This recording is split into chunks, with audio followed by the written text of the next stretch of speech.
Bonjour à tous, bienvenue à cette réunion virtuelle Compagnie financière Jacques Coeur. Nous allons parler de la crise sanitaire, mais surtout de ses conséquences géopolitiques et géoéconomiques avec Michel Fouché, que vous connaissez bien. Cette vidéo va servir de support pour notre lettre Jacques Coeur numéro 25. Avant de laisser la place et la parole à Michel Fouché, un mot sur l'actualité de Compagnie financière Jacques Coeur à l'aube de cette saison estivale. Parmi cette actualité, vous dire trois choses qui nous occupent et qui va nous occuper jusqu'à la fin de l'été. La levée du fonds CIP, Copenhague Infrastructure Partner, qui lève son fonds numéro 4, qui investit dans le secteur des infrastructures en énergie renouvelable. Le deuxième dossier qui nous occupe, c'est Foncière des Générations, depuis maintenant quelques mois également, qui investit dans des résidences seniors ou des résidences étudiantes. Et puis, la troisième activité de cet été, c'est le lancement, le tout démarrage d'Aktia, qui est une société finlandaise et qui investit dans la dette émergente. Voilà notre actualité. Et puis, celle de demain, un dossier d'investissement dans le secteur de la santé, mais on aura bien l'occasion de vous en reparler d'ici la fin de l'année. Voilà, il est grand temps pour moi de vous souhaiter un très bon visionnage et de l'intervention de Michel, et je vous dis à très bientôt. Bonjour à tous. Nous avons dû malheureusement annuler notre club du 2 avril consacré à la transition énergétique. Soyez certains qu'avec François-Xavier Bouy, nous reprendrons ces activités à partir de la rentrée, dès que ça sera possible. Mais dans l'immédiat, nous avons pensé qu'il était utile de faire le point sur les aspects à la fois géoéconomiques et géopolitiques de cette pandémie inédite, même si on s'en rend compte aujourd'hui, il y a en gros ce type de crise sanitaire à peu près tous les 10 ans. Ce qui a changé cette fois, c'est que nos sociétés sont beaucoup plus sensibles à cette dimension de santé. Je rappelle que la grippe de Hong Kong en France avait fait 31 000 morts. Ça n'avait pas du tout arrêté l'économie. Et comme disait la philosophe Hannah Arendt, les prévisions des futurologues ne se vérifient que dans un monde où rien d'important ne se produit. Et là, en effet, quelque chose d'important, d'inédit, d'inattendu s'est produit. Et je voudrais en commenter, d'un point de vue analytique et personnel, à la fois des éléments géoéconomiques et quelques éléments géopolitiques. En sachant que face à cet inattendu, à cette importance de l'événement, au fond, il y a ce que nous savons, un peu ce que je vous propose comme méthode pour commencer, ce que nous savons, ce que nous ne savons pas, et ce que nous pouvons anticiper, parce que chaque jour apporte évidemment son lot d'informations. Alors, ce que nous savons, d'abord en amont, et comme vous le savez, je suis géographe, donc j'ai un peu réfléchi à ce phénomène de diffusion de la pandémie. C'est moins lié directement à la mondialisation, comme beaucoup se sont précipités à le dénoncer, qu'à l'intensité des circulations de toute nature. Je rappelle qu'il y a eu 4,5 milliards de voyageurs aériens en 2018, selon l'Organisation de l'aviation civile internationale. Bien sûr, les affaires, le district industriel au sud de Milan, Unilever, lié à Shanghai et à Wuhan, l'entreprise de climatiseurs Webasto, liée aussi à Wuhan en Bavière. Mais enfin, en Espagne, c'est le club des supporters de Valence qui est allé au stade de Milan rencontrer l'équipe de Bergame. Au Mexique, ce sont des gens qui rentraient d'un colloque à Bergame, etc., etc. Donc, c'est plus l'intensité de la circulation qui est expliquée, et ça nous concerne tous d'ailleurs, les affaires, bien sûr, les colloques, le tourisme, les pèlerinages, hein, l'église de Mulhouse. Sans l'affaire de Mulhouse, on serait au niveau allemand en France. Les regroupements familiaux, les familles binationales, les migrations de travail.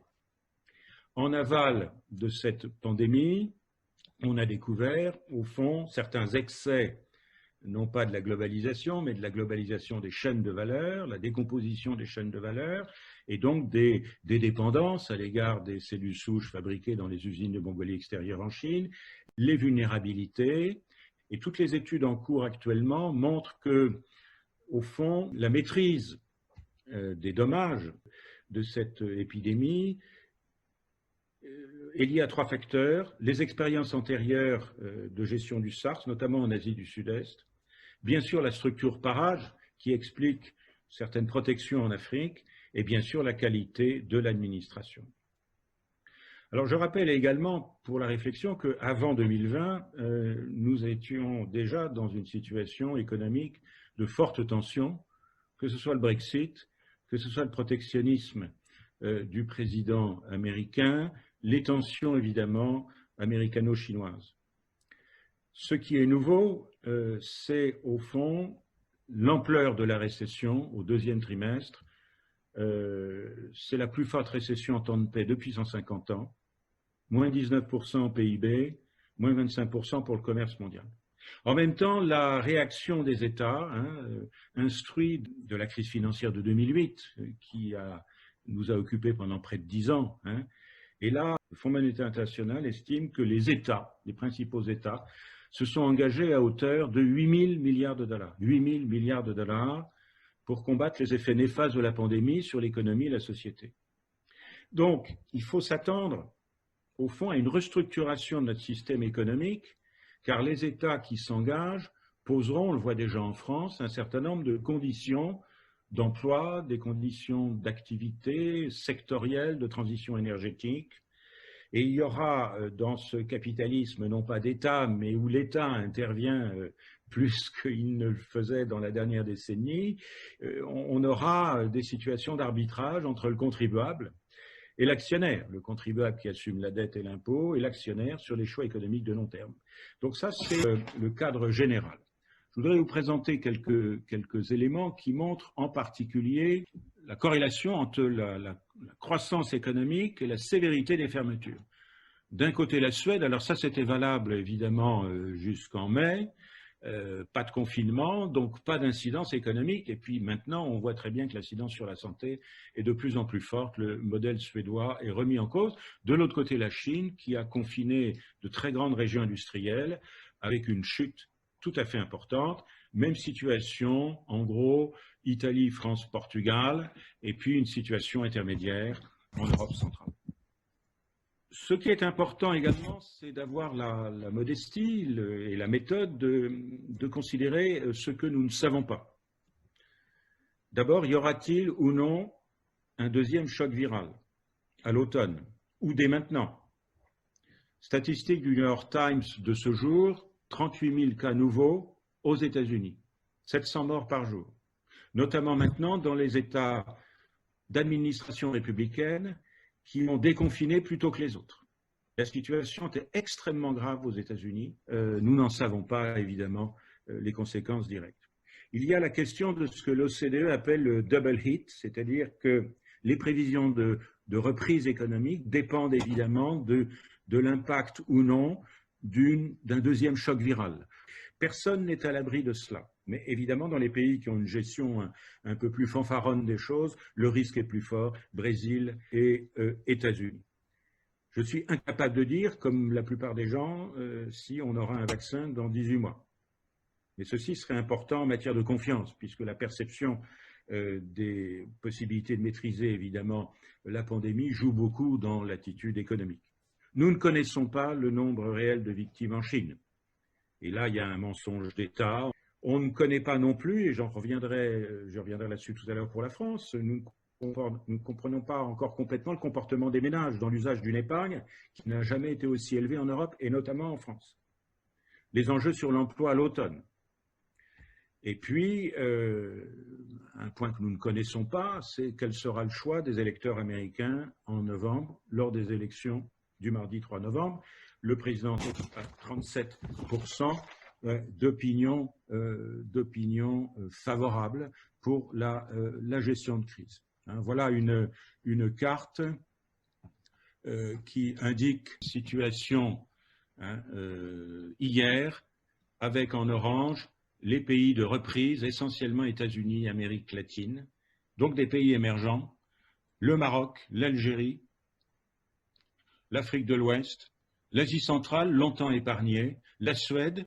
Et vous voyez, pour les États-Unis, c'est une note du Financial Times, vous voyez que la reprise de la contamination en Californie et à New York, des États démocrates, mais aussi en Géorgie, en Floride, au Texas, en Arizona, des États qui votent traditionnellement républicains. Donc il est clair que le Parti républicain va s'interroger sur la gestion de crise par la Maison-Blanche. Alors voilà le schéma dont je parlais à l'instant de l'OCDE, les perspectives de reprise en 2020, deuxième trimestre, troisième trimestre, quatrième trimestre surtout, et en 2021, dépendent évidemment du fait de savoir si on est dans un scénario de single hit scénario ou double hit scénario. Ce qui est très intéressant pour les États-Unis, c'est évidemment d'être attentif aux déclarations de M. Powell, le patron de la Réserve fédérale, qui n'anticipe pas, à cause de la question du chômage, de reprise économique rapide, et donc qui n'envisage aucune hausse des taux d'ici 2022. Il le dit, on n'y pense même pas. Regardez ces déclarations, je dirais que c'est l'indicateur le plus fiable en ce qui concerne les situations américaines. Le Congrès s'est accordé pour voter une loi, CARES Act, de plus de 2000 milliards de dollars, essentiellement pour les industries, pour les PME et des aides directes aux ménages les plus affectés par la crise. En Chine, nous ne disposons que d'un seul chiffre pour la baisse du PIB, qui est celui du Fonds monétaire international pour premier trimestre, qui est de moins 1,6. Le gouvernement chinois refuse de donner un chiffre quelconque et n'a pas fixé lors de son Assemblée nationale il y a quelques jours d'objectifs chiffrés. C'est la première fois que ça arrive. On a au moins 26 millions de chômeurs. Les réponses sont des réponses considérées assez faibles par la Bundesbank, qui suit ça évidemment de près, compte tenu de l'importance des liens économiques entre l'Allemagne et la Chine, plus de 200 milliards de dollars d'échanges. Ce sont des réponses fiscales essentiellement en termes de consommation, de baisse des taxes et une politique de grands travaux, comme d'habitude. Il y a aussi des débats, même si ça ne filtre pas, importants en Chine sur la place du secteur privé. Il ne faut pas penser que le système est monolithique. En Allemagne, on a un PIB qui baisse actuellement de 7%, un plan d'urgence tout à fait considérable, qui se monte à 400, quasiment 600 milliards d'euros, avec la création de quelque chose qui n'existait pas en Allemagne. Ça a été mis en place en avril 2020, qui est un fonds de stabilisation économique, j'en donne les références dans la lettre, avec des actifs de 600 milliards d'euros dédiés à l'investissement et surtout en garantie de prêt et en refinancement à travers la Banque d'État. Plus une baisse de la TVA provisoire à 16% jusqu'à la fin de l'année, une acceptation de la dette et évidemment une contribution beaucoup plus importante de l'Allemagne au budget européen à hauteur de 28%. Sur la France, les entreprises, l'OFCE estime les pertes de revenus à 50 milliards d'euros sur les 16 semaines, 8 semaines de confinement, 8 semaines de déconfinement. La question qui se pose, c'est va-t-on transformer les prêts garantis par l'État en fonds propres? Jusqu'à quand des reports de créances? Est-ce que les mesures de chômage partiel décidées hier jusqu'au 1er octobre vont se poursuivre pendant 2 ans et à quelle hauteur? 700 000 emplois ont été détruits au premier semestre en France, ce qui annule le progrès estimé à 800 000 emplois depuis l'élection du président de la République. C'est un chiffre qui vient du cabinet du ministère du Travail. On estime que le dispositif de chômage partiel, extrêmement coûteux en termes d'endettement, a protégé 9 millions d'emplois et les revenus, ce qui explique cette espèce de reprise de la consommation dans certains domaines qu'on observe. La consommation aurait baissé de 32%, on est encore à moins 6, moins 7% par rapport à la normale, ce qui exclut évidemment le transport, tourisme, etc. Une épargne forcée des ménages estimé par Bercy à 100 milliards d'euros, par l'OSCE à 75 milliards d'euros. Ce qui fait que la France, qui avait déjà un taux d'épargne extrêmement élevé, a vu une hausse de l'épargne de 4 à 5%. Il y aura une reprise dans les biens industriels. Le problème, c'est par rapport aux soucis de souveraineté économique et d'indépendance, c'est que ce sont des biens, la plupart du temps, importés, beaucoup plus qu'on a les services, qui sont des biens, je dirais, domestiques.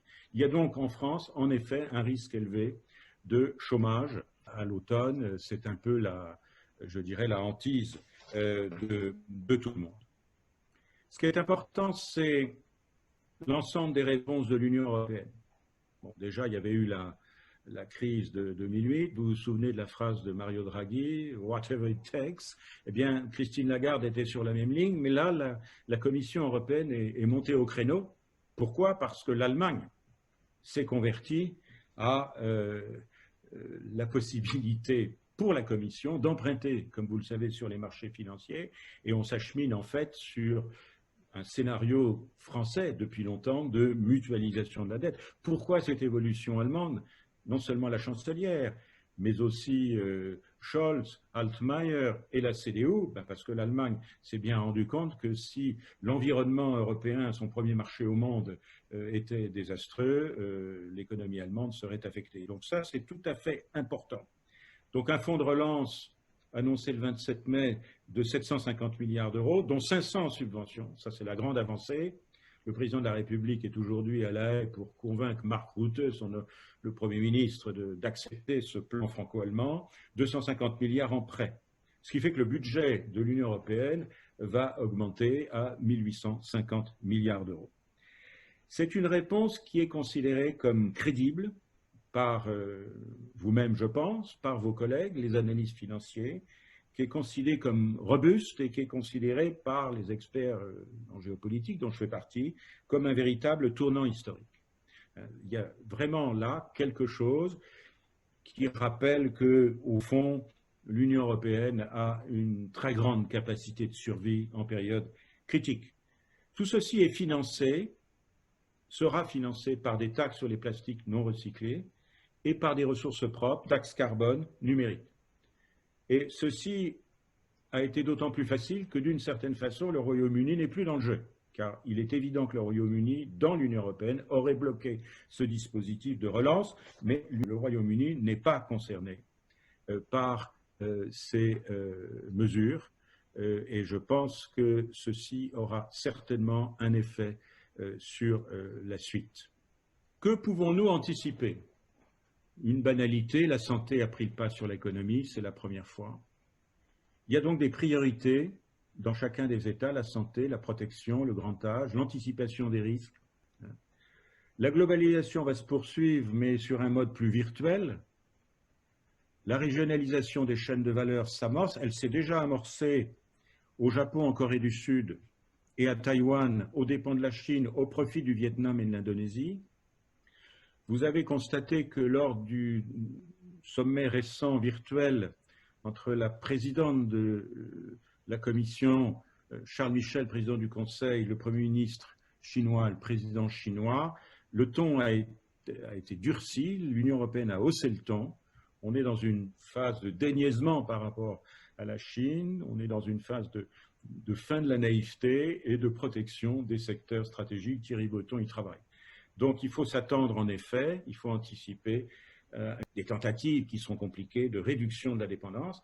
Et bien sûr, le besoin d'investissement dans des secteurs clés s'affirme, la santé, le grand âge, la transition énergétique dont nous voulions parler avec vous le 2 avril, l'éducation à distance, les nouvelles techniques de formation et la protection des données industrielles qui est évidemment le grand enjeu de la 5G, encore plus que la question des données personnelles.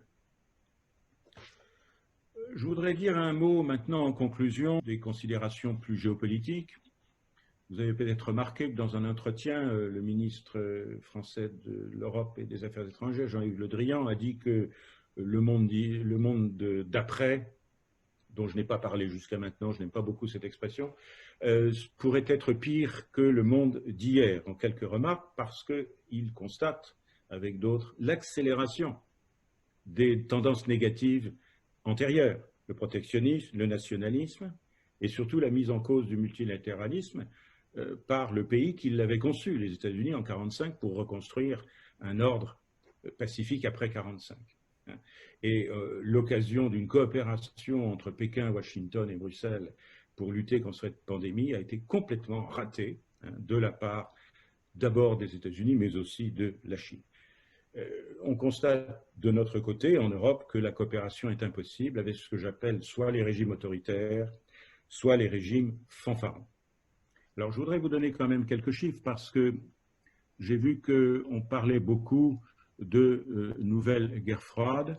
Je crois que c'est inapproprié si on compare la situation actuelle entre les États-Unis et la Chine et celle qui présidait au rapport entre Moscou et Washington jusqu'en 89-91, tout simplement en raison de l'extraordinaire interdépendance entre les deux pays, les deux économies, 350 000 étudiants chinois aux États-Unis, 1200 milliards de bons du Trésor détenus par la Chine, bons du Trésor américains, 450 milliards d'échanges, un déficit de 300 milliards au profit de la Chine que Trump n'a pas pu résorber. Les firmes américaines de high-tech restent extrêmement actives en Chine, mais il y a clairement une accélération de la rivalité pour la suprématie technologique et militaire. Et puis un point qui préoccupe, je peux vous le dire, mes collègues du Quai d'Orsay, à quelles extrémités, je résume ce qu'ils m'ont dit récemment quand je préparais cet exposé pour vous, à quelles extrémités faut-il s'attendre d'ici le 3 novembre à Washington, et dans l'hypothèse où le président ne serait pas élu, l'actuel, entre les élections et le passage de relais le 21 janvier 2020. Il y a là quelque chose de tout à fait inquiétant. Le dernier point qui me semble important, c'est vraiment cette capacité de l'Union européenne à agir tant au plan interne qu'au plan externe. Au plan interne, le franco-allemand fonctionne bien, en particulier cette relation très forte entre Bruno Le Maire et M. Scholz. Je rappelle d'ailleurs que le frère de M. Scholz, Jens Scholz, qui est médecin-chef à Kiel, a accueilli des patients français. La coopération franco-allemande fonctionne. L'emprunt commun, le 27 mai, c'est une décision franco-allemande. Je crois qu'en Allemagne, il y a aussi une prise en compte qu'on ne peut plus compter sur l'allié américain dans quelques domaines que ce soit. Et donc le thème de la souveraineté n'est plus un thème réservé à la France. Et puis enfin, nous aurons la présidence allemande du Conseil de l'Union européenne à partir de la semaine prochaine, à partir du 1er juillet. Je crois que c'est une chance pour l'Europe, c'est une chance pour le franco-allemand, dès lors qu'ensuite il y aura cette présidence française du Conseil de l'Union européenne au premier semestre 2022, année exactement d'élection en France, mais nous aurons l'occasion d'y revenir au Club Jacques Coeur.